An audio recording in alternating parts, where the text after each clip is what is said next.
Hello बच्चों, हमारे YouTube channel में आपका स्वागत है। अगर हमारी वीडियो आपको हेल्पफुल लगती है तो हमारे चैनल को लाइक और सब्सक्राइब करें, साथ में बेल आइकन दबाना ना भूलें। बच्चों, हम लोग पिछले वीडियो में आवेश और विभव पढ़े थे। आज हम लोग पढ़ेंगे विभवांतर, प्रतिरोध, प्रतिरोधों का संयोजन, विशिष्ट प्रतिरोध और ओम के नियम। आज हम लोग देख रहे हैं बच्चों, सबसे पहले विभवांतर पढ़ेंगे। बच्चों, हम लोग जानते हैं विभवांतर किसी आवेश को किसी चालक में, किसी एकांक आवेश को किसी चालक में एक बिंदु से दूसरे बिंदु तक ले जाने में जो कार्य किया जाता है बच्चों, उसी को बोलते हैं विभवांतर। विभवांतर को भी से प्रदर्शित करते हैं और इसका मात्रक जूल प्रति कूलाम्ब होता है, जिसको हम लोग वोल्ट बोलते हैं। आओ बच्चों, हम लोग देखते हैं विभवांतर किसे कहते हैं। विभवांतर बच्चों, विभवांतर किसी चालक में किसी चालक में किसी चालक में किसी चालक में एकांक आवेश को किसी चालक में एकांक आवेश को एक बिंदु से दूसरे बिंदु तक ले जाने में जो कार्य किया जाता है उसे ही विभवांतर बोलते हैं। यदि एकांक आवेश Q को यदि एकांक आवेश Q को चालक में एक बिंदु से दूसरे बिंदु तक ले जाने में किया गया कार्य अगर W हो तो विभवांतर भी बराबर हो जाता है बच्चों। विभवांतर भी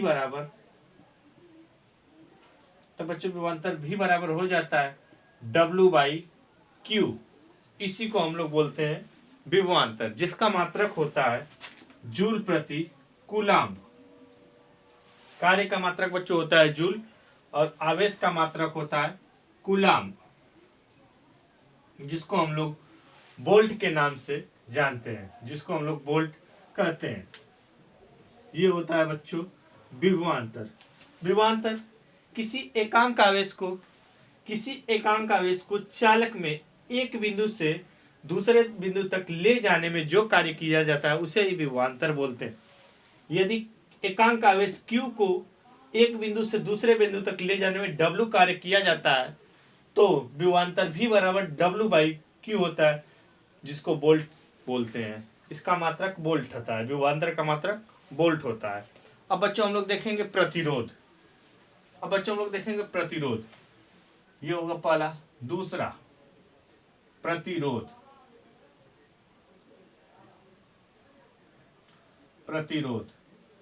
को रेजिस्टेंस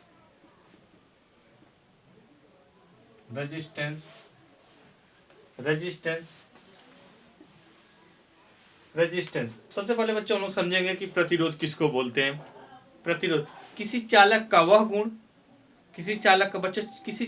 वह गुण जो उस चालक में बहने वाली धारा का विरोध करता हो, उसी को बोलते हैं प्रतिरोध। अगर किसी चालक इसको हम लोग R से प्रदर्शित करते हैं और इसका मात्रक ओम होता है। अगर बच्चों किसी चालक का प्रतिरोध R से प्रदर्शित करते हैं, यदि किसी चालक में बहने वाली धारा I हो और इस चालक के सिरों का विभवांतर B हो तो इसमें उत्पन्न प्रतिरोध, इस चालक में उत्पन्न प्रतिरोध R बराबर होता है V/I, जिसका मात्रक होता है वोल्ट प्रति एम्पियर, या जिसको ओम कहते हैं। यही प्रतिरोध को R से हम लोग प्रदर्शित करते हैं और इसका मात्रक होता है ओम। बच्चों हम लोग देखेंगे कि प्रतिरोध किन किन तत्वों पर निर्भर करता है। प्रतिरोध किन किन फैक्टर पे निर्भर करता है। सबसे पहले बच्चों प्रतिरोध तार की लंबाई पे निर्भर करता है। पहला तार की लंबाई, चालक की लंबाई। दूसरा चालक के अनुप्रस्थ काट का क्षेत्रफल, चालक के अनुप्रस्थ काट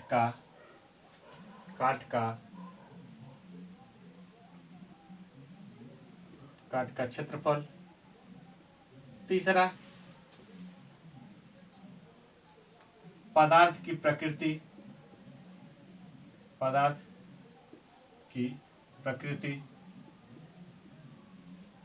चौथा ताप।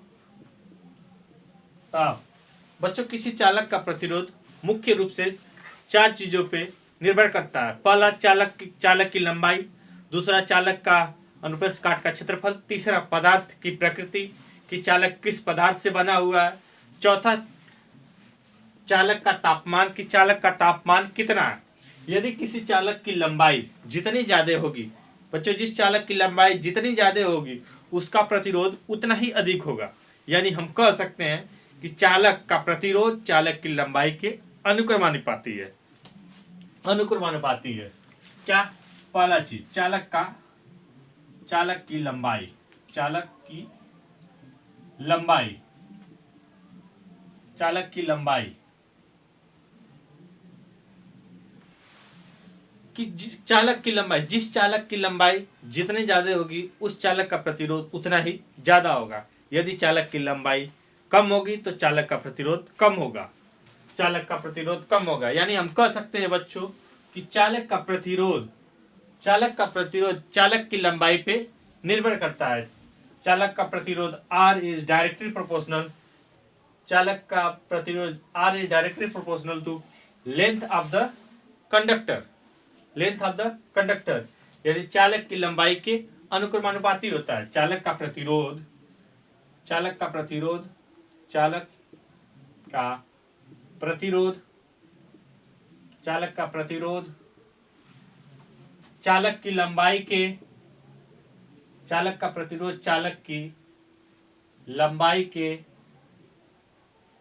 की लंबाई के अनुक्रमानुपाती होता है।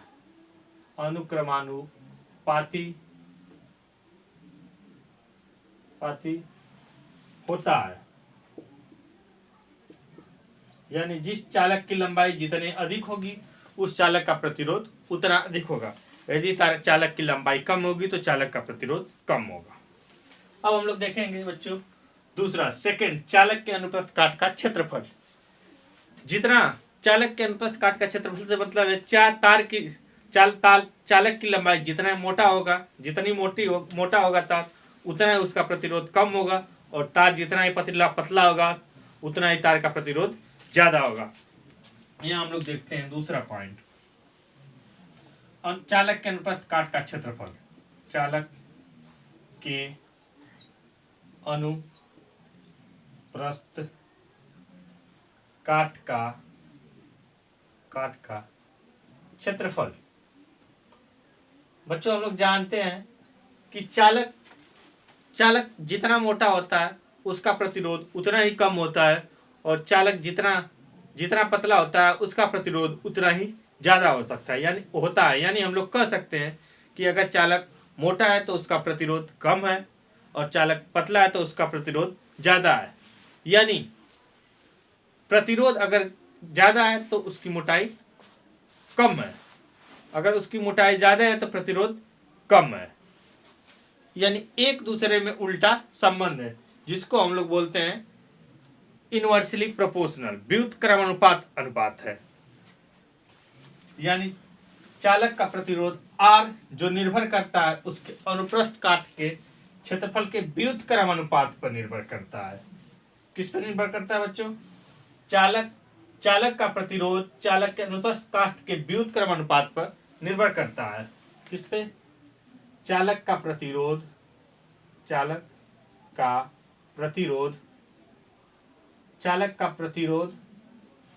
चालक के अनुप्रस्थ काट के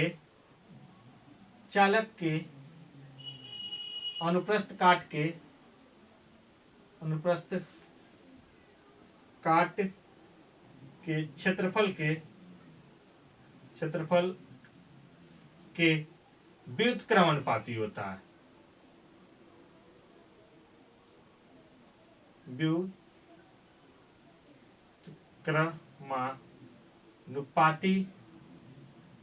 व्युत्क्रमानुपाती होता है। The resistance of conductor is inversely proportional to cross section area of the conductor. अब हम लोग देखेंगे कि पदार्थ की प्रकृति बच्चों, पदार्थ की प्रकृति से ये मतलब है कि अगर समान लंबाई के दो चालक और जिनका अनुप्रस्थ काट का क्षेत्रफल भी समान है लेकिन अलग अलग पदार्थ से बने हुए हैं तो उनका प्रतिरोध भी अलग अलग होगा। क्या बच्चों, देखिए, अगर एक पदार्थ, एक हमारा कंडक्टर, एक चालक जो बना हुआ है हमारा सिल्वर का बना हुआ है और दूसरा हमारा कंडक्टर बना हुआ है सेम लेंथ और सेम अनुप्रस्थ काट के क्षेत्रफल का कॉपर का बना हुआ है, कॉपर का बना हुआ है, तो दोनों का प्रतिरोध अलग अलग होगा। क्यों? क्योंकि दोनों अलग अलग पदार्थ से बने हुए, यानी हम कह सकते हैं कि प्रतिरोध पदार्थ की प्रकृति पर निर्भर करता है। यदि पदार्थ बदलता है और चालक की लंबाई और अनुप्रस्थ काट का क्षेत्रफल बराबर है, उसके बावजूद भी उनका प्रतिरोध अलग अलग होगा। क्यों? क्योंकि उनके पदार्थ की प्रकृति अलग अलग होती है। अब बच्चों हम लोग देखेंगे नेक्स्ट, ताप। किसी भी चालक का ताप बढ़ाने पे उसका प्रतिरोध बढ़ जाता है। अब बच्चों हम लोग देखेंगे विशिष्ट प्रतिरोध किसे कहते हैं।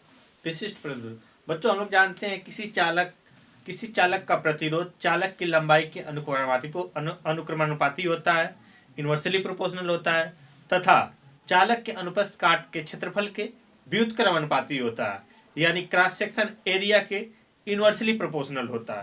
तो हम लोग कह सकते हैं कि किसी चालक का प्रतिरोध उसके लंबाई के अनुक्रमानुपाती तथा चालक के अनुप्रस्थ काट के क्षेत्रफल के व्युत्क्रमानुपाती होता है। अतः हम लोग प्रोपोर्शनलिटी कांस्टेंट को हटाने के लिए हम लोग एक कांस्टेंट का उपयोग करते हैं जिसको रो से प्रदर्शित करते हैं, rho equal to L by R equal to rho L by A हो जाता है। और ये जो प्रोपोर्शनलिटी कांस्टेंट आता है इसी को हम लोग विशिष्ट प्रतिरोध कहते हैं। किसी चालक का वह गुण जो 1 मीटर लंबे तार में और एक यूनिट अनुप्रस्थ काट के क्षेत्रफल में 1 ओम का रेजिस्टेंस, 1 ओम का प्रतिरोध उत्पन्न करता है, चालक के उसी गुण को विशिष्ट प्रतिरोध कहते हैं। चालक का विशिष्ट प्रतिरोध चालक की लंबाई पे और चालक के अनुप्रस्थ काट के क्षेत्रफल पे निर्भर नहीं करता है। अगर एक ही पदार्थ के दो अलग अलग लंबाई, अगर बच्चों एक ही पदार्थ के दो अलग अलग लंबाई के चालक लिए जाएं, जिनकी लंबाई, एक की लंबाई L1 और दूसरे की लंबाई 2L और क्रॉस सेक्शन एरिया 2A है, तो इनका विशिष्ट प्रतिरोध एक ही होगा। लेकिन इनका प्रतिरोध क्या होगा? अलग अलग होगा। अगर इसका विशिष्ट प्रतिरोध रो है तो इसका विशिष्ट प्रतिरोध रो ही होगा, लेकिन इसका प्रतिरोध की वैल्यू R1 होगी तो इसके प्रतिरोध की वैल्यू R2 होगी, जो अलग अलग। बच्चों अब हम लोग ओम का नियम पढ़ेंगे। ओम का नियम बच्चों ये कहता है कि किसी चालक के सिरों पर लगाया गया विभवांतर उस चालक में बहने वाली धारा के अनुक्रमानुपाती होता है। क्या? यदि उस चालक का तापमान, लंबाई और अनुप्रस्थ काट का क्षेत्रफल न बदले तब। कहता है कि या हम लोग ये भी कह सकते हैं बच्चों, कि किसी चालक में बहने वाली धारा उस चालक में उत्पन्न विभवांतर के अनुक्रमानुपाती हो सकता है।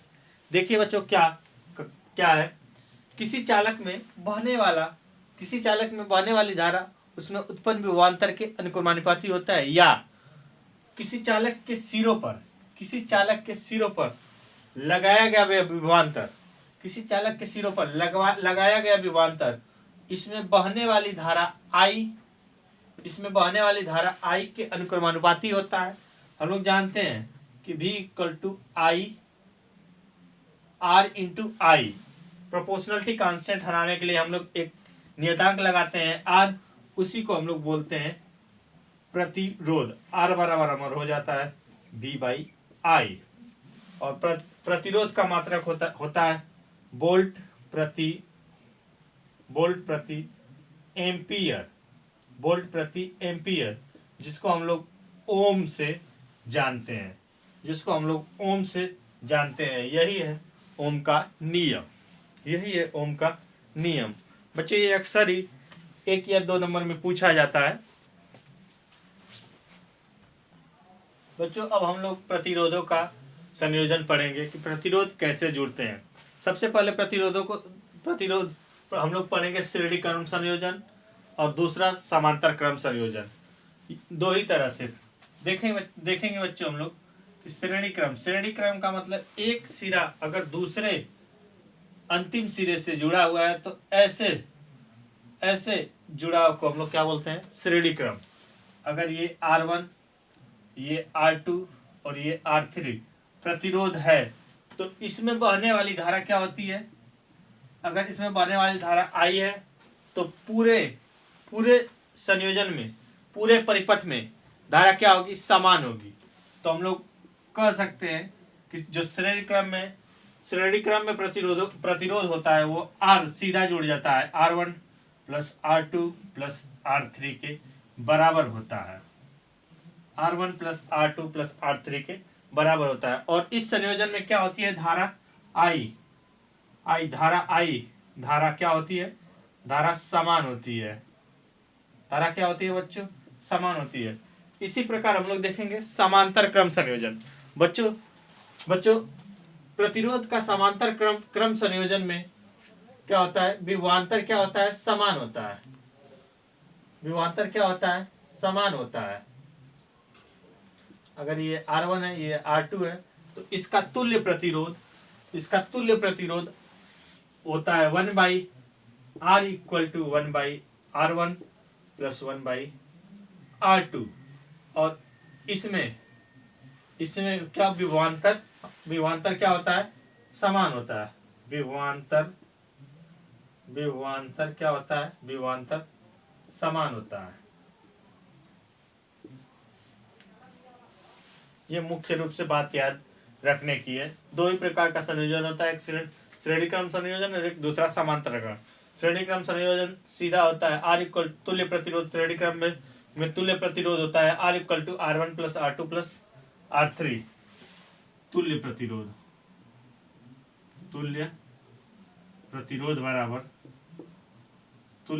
बराबर R equal to R1 plus R2 plus R3। बच्चों अब हम लोग श्रेणी क्रम संयोजन पे बेस्ड हम लोग एक सवाल करते हैं। देखिए सवाल हमारा दिया हुआ है कि एक परिपथ है जिसमें R1 बराबर 2 ओम तथा R2 बराबर 3 ओम है। एक परिपथ दिया हुआ है जिसमें R1 बराबर 2 ओम, R2 बराबर 3 ओम। तो इसका तुल्य प्रतिरोध कितना होगा, तो इसका तुल्य प्रतिरोध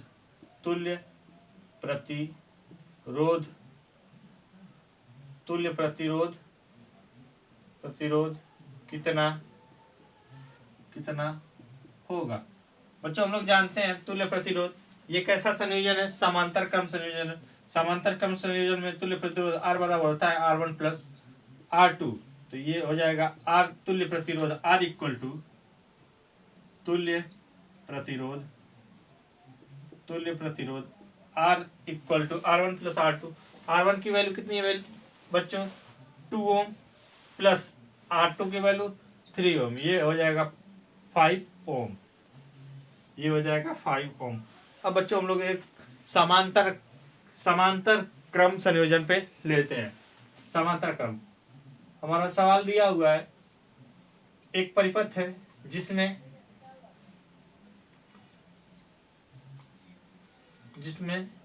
इसकी वैल्यू 4 ओम दी हुई है। पहले प्रतिरोध की वैल्यू 4 ओम और दूसरे प्रतिरोध की वैल्यू 8 ओम दी हुई है, 8 ओम। तो हमें तुल्य प्रतिरोध फाइंड करना है बिंदु ए और बिंदु बी के बीच। तुल्य प्रतिरोध हम लोग जानते हैं कि ये कैसा क्रम है, समांतर क्रम है। तो समांतर क्रम में क्या होता है बच्चों, 1/R equal to 1/R1 plus 1/R2। 1/R1 equal to 1/R1 की वैल्यू 4 1/4 प्लस R2 की वैल्यू 1/8, 1/8। 4 और 8 का एलसीएम हो जाएगा बच्चों 8। 4 से डिवाइड करेंगे तो 2 टाइम जाएगा, तो ये हो जाएगा 2 इंटू 1 प्लस 8 से डिवाइड करेंगे 1 टाइम, 1 का मल्टीप्लाई 1 में, 1 इंटू 1, ये हो जाएगा 2 प्लस 1/8, ये हो जाएगा 3/8। ये R इक्वल टू हो जाएगा बच्चों 8/3 ओम। ये हो गया हमारा आंसर।